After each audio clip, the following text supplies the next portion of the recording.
afternoon, everybody, and thank you for joining us today. My name is Kristen. I'll be the moderator for today's event. If you're new here, Integro does 30-minute webinars once a month. They're quick and easy, but they have a lot of information in them, so we hope you find today valuable. We're really excited for today's presenter. Richard Hogg is a special guest speaker today. He is the Global Information Governance Solutions Leader at IBM, and he'll be talking to you about GDPR and whether or not you guys are ready for it. Before I hand the mic over to him, I have a few quick housekeeping notes. First, if you can maximize your screen in the upper right-hand corner, that's awesome. We love it. Gives you the best seat in the house.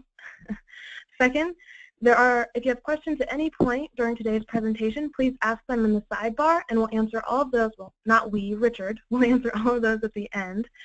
And third, we do have some polls today. So there are 4 of them spread throughout the webinar. They're going to happen really fast, so make sure you're paying attention so you can answer them, and we'll present the results to you live during the webinar. And without any further ado, Richard, take it away. Thank you, Kristen, and good afternoon and welcome, everybody. So on today's 30-minute webinar, I'm going to flash through the essence of the new European General Data Protection Regulation. It was published earlier this year and goes into effect in 2018. And we'll lay the groundwork for what GDPR will mean to your organization, what you can do on the journey to compliance, and what tools and technology are available to help you. The essence of all of this, though, is I am not a lawyer, so this is intended to provide friendly and helpful advice only. This is not a definitive statement or interpretation of law. As Kristen introduced me already, I've been involved and focused on information governance with clients in most industries and geographies worldwide over the last 6 years. In the last 18 months, I've been working with EU clients who are scrambling to get ready for GDPR and who want to leverage it as a competitive advantage. So not just deal with it from the regulatory burden, but they see it as an opportunity that once ready, they'll be able to state and show to their clients, trust us, we're on top of this, bring your data to us, and you can trust we'll be able to deal with it correctly. Okay, so this is the first poll. Does GDPR apply to you? Please answer yes or no, and we will get your results momentarily.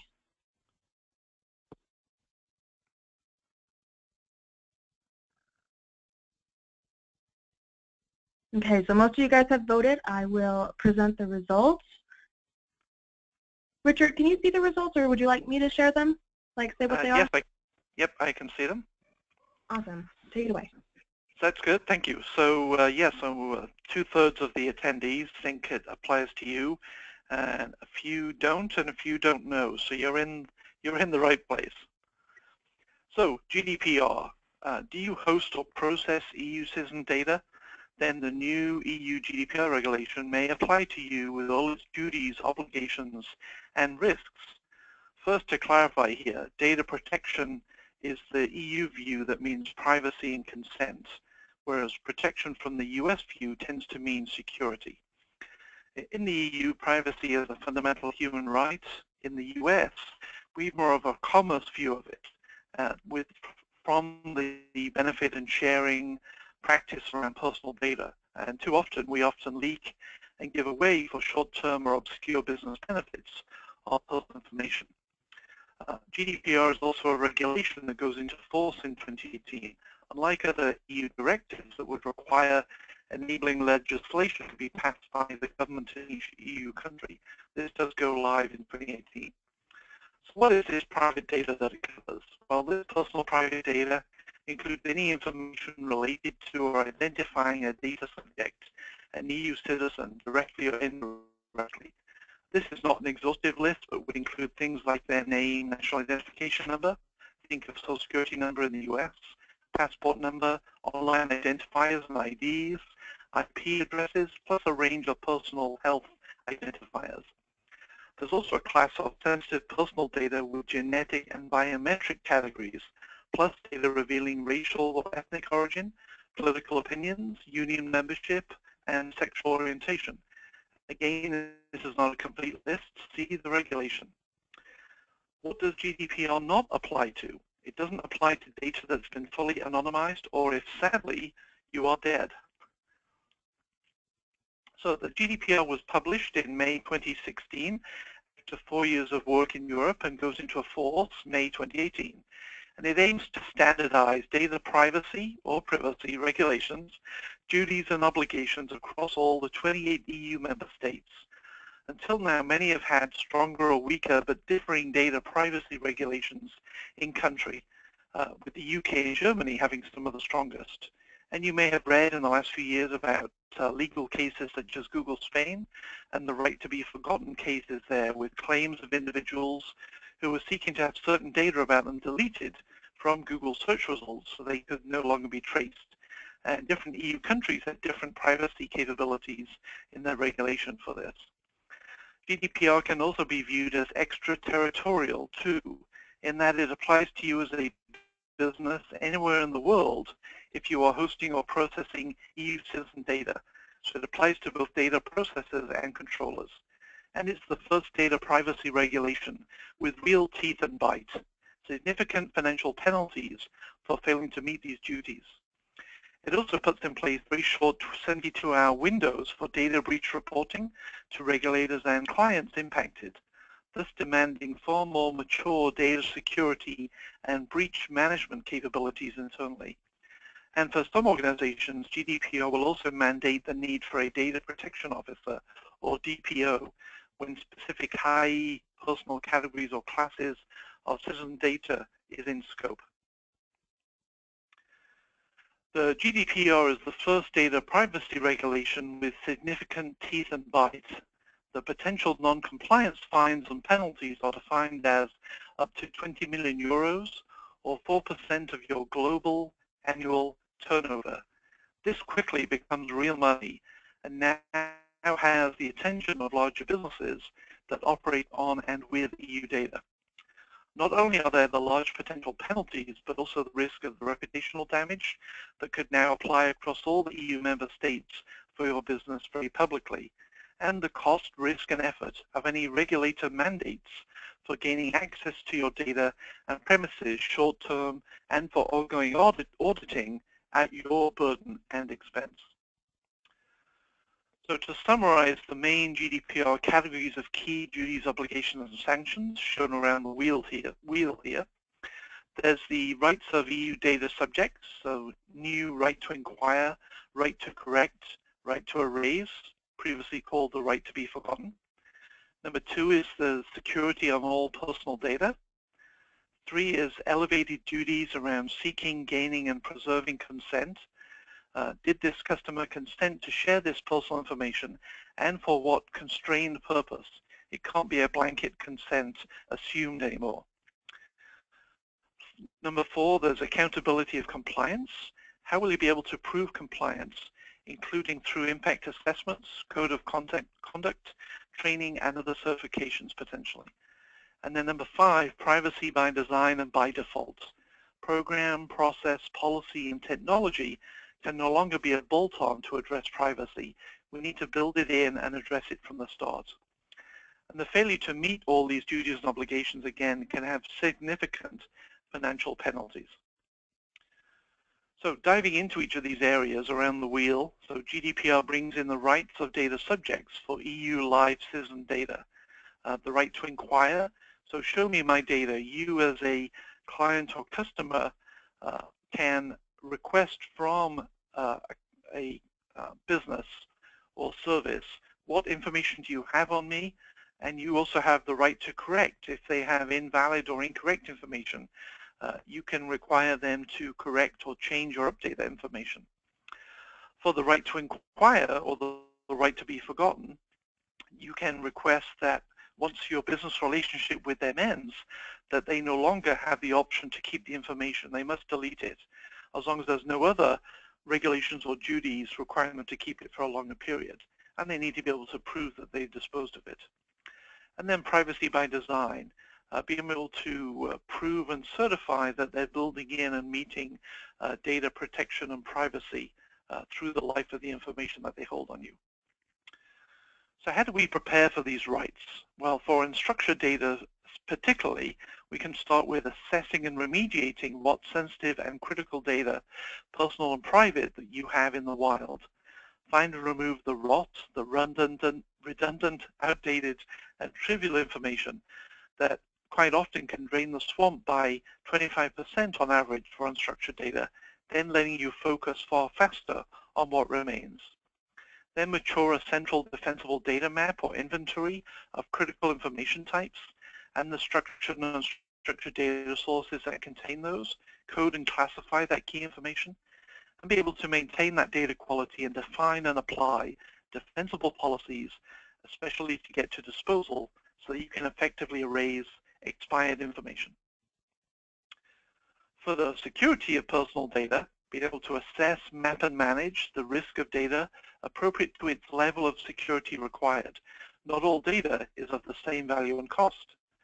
An initial maturity assessment will also give you the facts and the landscape there as a place to start from. And this is not just driven by GDPR requirements, but the reality of the ever-increasing risk and burdens around cybersecurity risks and hacking, internal and external, be able to measure, mature, and action effective defenses and incident response plans. Key is consent.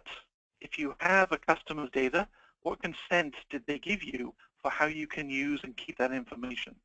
How many of us really read those consent agreements, terms and conditions that pop up in online services and applications before we just hit agree or okay or comply? These will need to get far tighter and more specific and be defensible and auditable across the whole life of the information and relationship we store and process on that customer. And for certain highly sensitive categories of citizen or classes of personal data, you may have to appoint a chief data officer. All we do for GDPR and any other policy-driven regulation needs to be accountable. Whatever policies, processes, actions, and results we put in place must be defensible and accountable end-to-end through the life of all relevant information.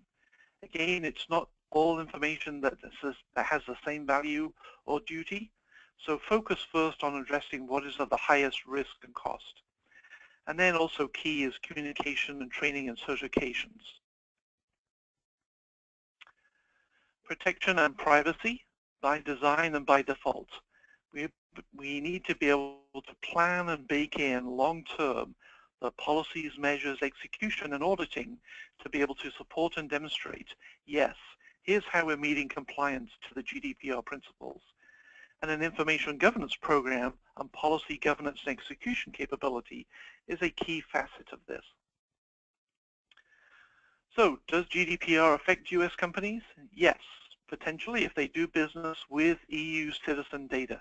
And again, it applies to all data processors and data controllers or hosters. It's an extraterritorial regulation, and unless the data is on non-living EU citizens or has been fully anonymized. And what we see around the globe is a movement from governments increasing the level of laws and regulations around privacy and the protection of data. While we in Europe and in the US have historically had strong data privacy laws, we see increasing enforcement in other parts of the globe. This represents an increasing complexity for businesses and the opportunity this presents for companies to meet not just EU regulations, but they may, if they also do business in Asia, there's a number of data protection requirements that have been enacted in the past 5 years across Singapore, Korea, and China, for example. And the GDPR or other data privacy regulations are not the only regulations you may need to manage and meet as part of a global information governance program of maturity across all of your primary information. I've been working a lot in the last 3 years in Singapore, who put in place their new PDPA Data Privacy Act in 2014. Clients there are working to meet the obligations, but the regulation there has few teeth and penalties compared to the GDPR large potential fines. Other countries too have been refreshing and maturing their data privacy regulations, such as Hong Kong and Japan. And privacy is just one slice of the information governance policy pie to meet and manage. So know and consider the other policy areas that may apply to you and your data, such as residency, retention, security, data leakage reporting obligations, storage and disposal requirements, e.g. worm media needed for broker-dealer communications and trades, the whole circle of information governance policy obligations. So what is this right to be forgotten, now called the right to erasure? What must be forgotten? Simplistically, once the business relationship has ended with a customer, e.g., I'm a customer of a European insurance company, my policy has ended, and I'm not renewing, and there's no open claims or other issues, I could, via the right to erasure obligation, request and expect the insurance company to delete all of my personal data that they hold on me. In years past, too often the de facto business behavior was to just keep it all, even for ex-customers, for historical analysis or even to potentially smooth future re-onboarding. Now we need also to look at what if other regulations or policies apply to that information. We can't just blindly jump and delete at every customer request. There may be other tax or regulatory policy demands that need us to keep this information for some time longer. And we need to be able to clearly convey that to a requester, what information we have and why we may not yet be able to dispose of it. And all of this really is just records management if you think about it. And we need to stop keeping all information forever and start to apply and do real records management and get to disposal of all information at the right time. Okay, so we have the second poll questions. These next three questions are going to be kind of rapid fire. You guys are welcome to answer this. Do you have any information governance initiative underway which addresses GDPR and/or data privacy in your organization? All right, a lot of votes coming in. I'll share them momentarily, Richard. Okay.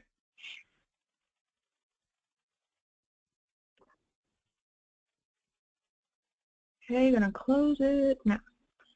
Share the polls. Let you evaluate that, Richard.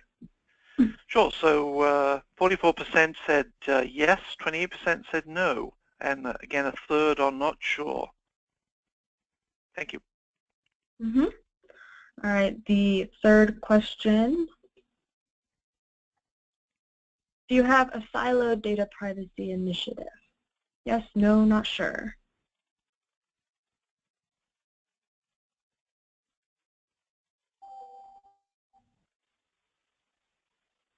Okay, most people have voted. I'll close that now and share. So more than half think not sure, which obviously is a place to start in doing a privacy readiness assessment, I would suggest. Yes. All right, and the last poll today. Have you done an enterprise privacy impact assessment? Yes, no, not sure. Please vote now, ladies and gentlemen. You guys are on this. Thank you for voting so quickly. I will close it in a moment. All right, closing and sharing for you, Richard. Okay, so over half have not done one, only 5% have, and again, almost half are not sure. So what's a key area to start would be the suggestion. Yes. Back to you, Richard. Okay, thank you. So how will GDPR affect my organization potentially? So key focusing again around the wheel of duties and obligations here is determine your business scope and where the regulation applies. Do you host or process any EU citizen data? Do a privacy assessment. Know what potential personal and private data you have and where it is. Define and apply policies on that information through its whole life, end to end, and eventually get to disposal. Be able to create or mature processes and policies to meet the duties and obligations, the right to inquire, correct, erase, and privacy by design, and mature data security and breach notification and handling. So yes, for large organizations, this will be a very costly short-term item, but fundamentally, maturing and executing an information governance program, including records and retention management, is a framework.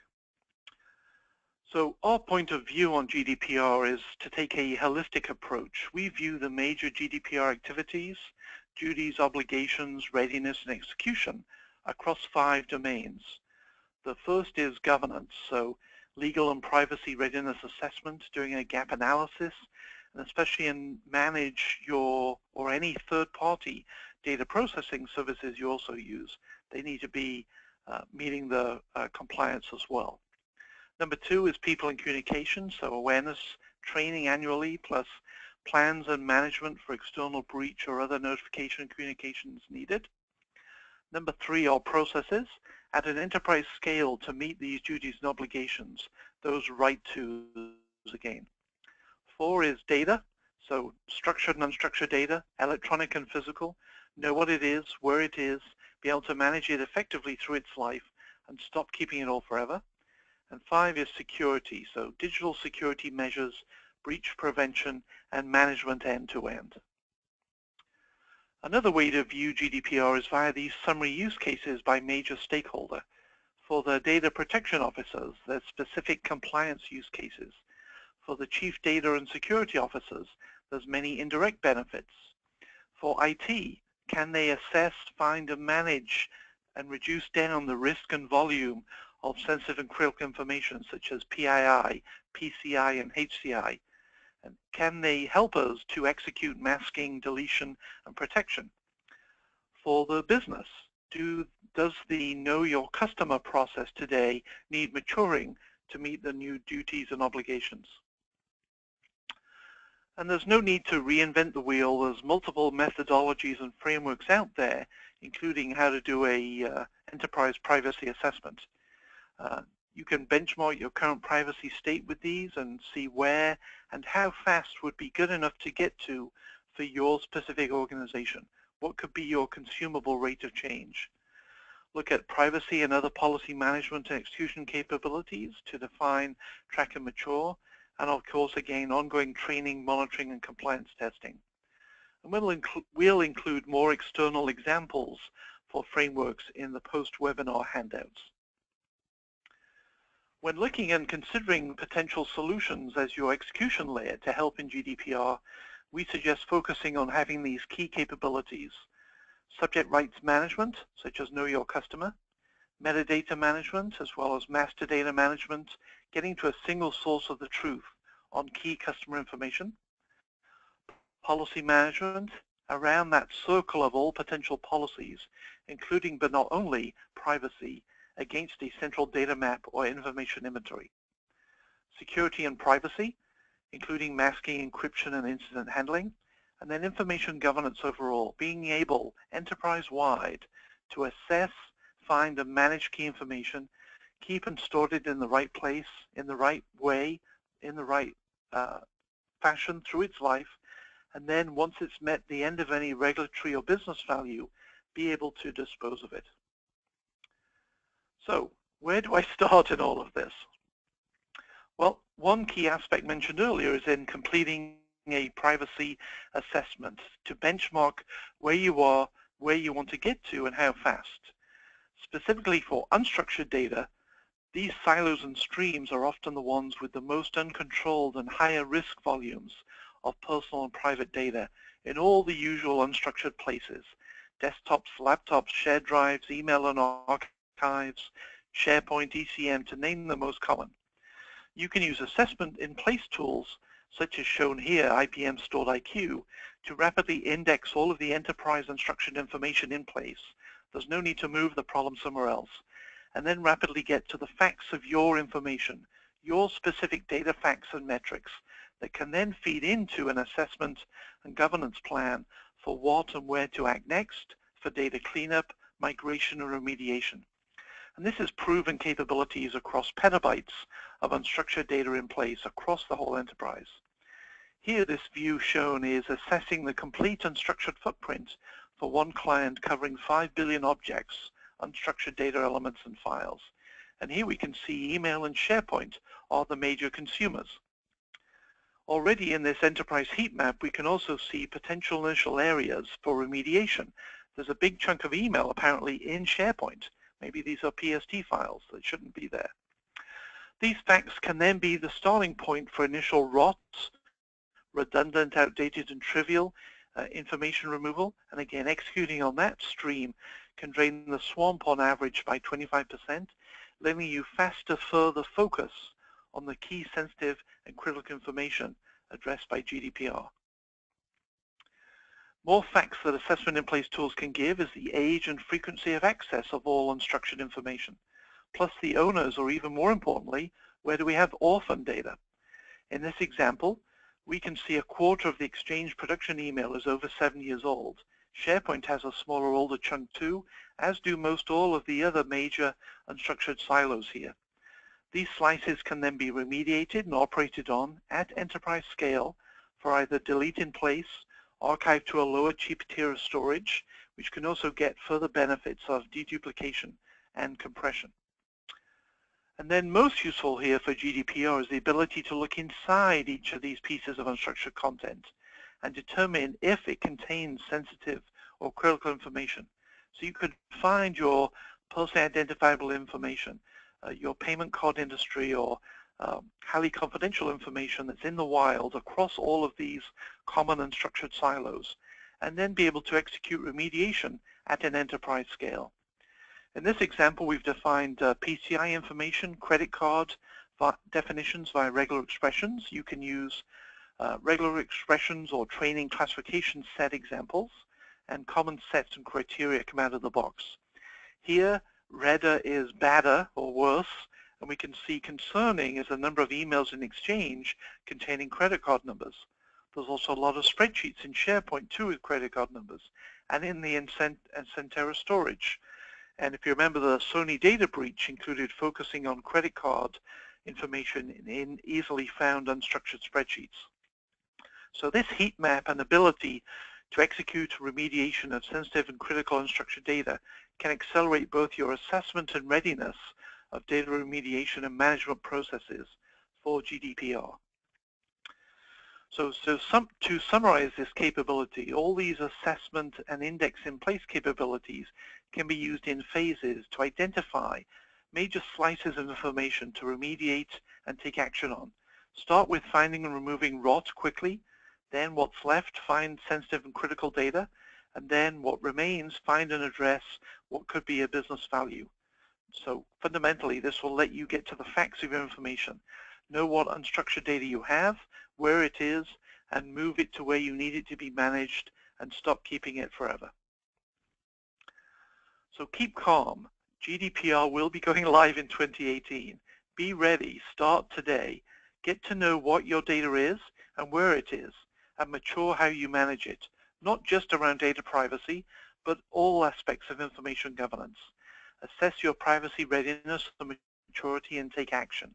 Put in place or mature how to meet the duties and obligations that GDPR demands, the right to inquire, correct, erase, and privacy by design.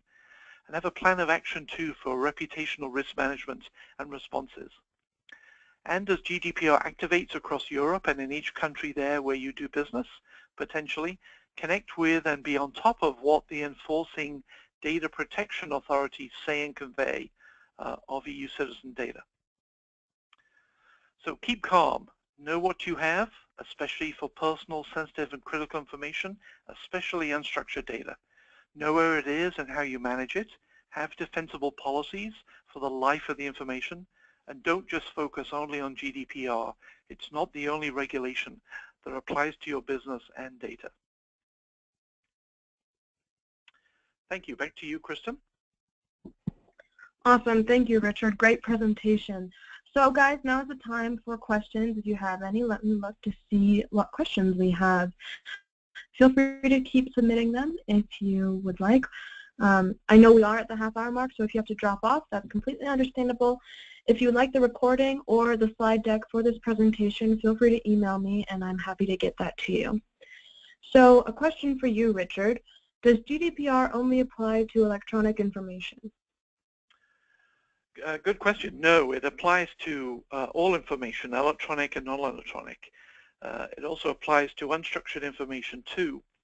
Sometimes I've seen an initial read of the regulation can lead one to think it's just for structured data only. It's for all information. Again, is key is to know what and where your sensitive and critical data is, structured and unstructured, especially that's personal and private, and get it under management. Awesome. Next question. Is software the complete solution to GDPR? No. In one way, any technical solution is just the execution layer and capability for your policies and processes to manage your private information. Ideally, you want any technical solution or ability to scale to the enterprise. It can be more automated versus manual. You might want to work with your risk and regulatory and business teams to estimate what would be the initial volumes of the right to inquire or raise requests that you may need to deal with. Technology can also help you find, assess, and get under management any private data in the wild. Again, this is often in your unstructured data silos. And one more question. Where can I start to get ready? Start today. Start and mature your information inventory or your data map so you know where your key data is. Complete a privacy assessment. This will help you assess and benchmark your current state and your targets and your pace. Key is also to mature people and communications, so training and awareness. Mature and enable your processes to meet those key duties and obligations around the wheel.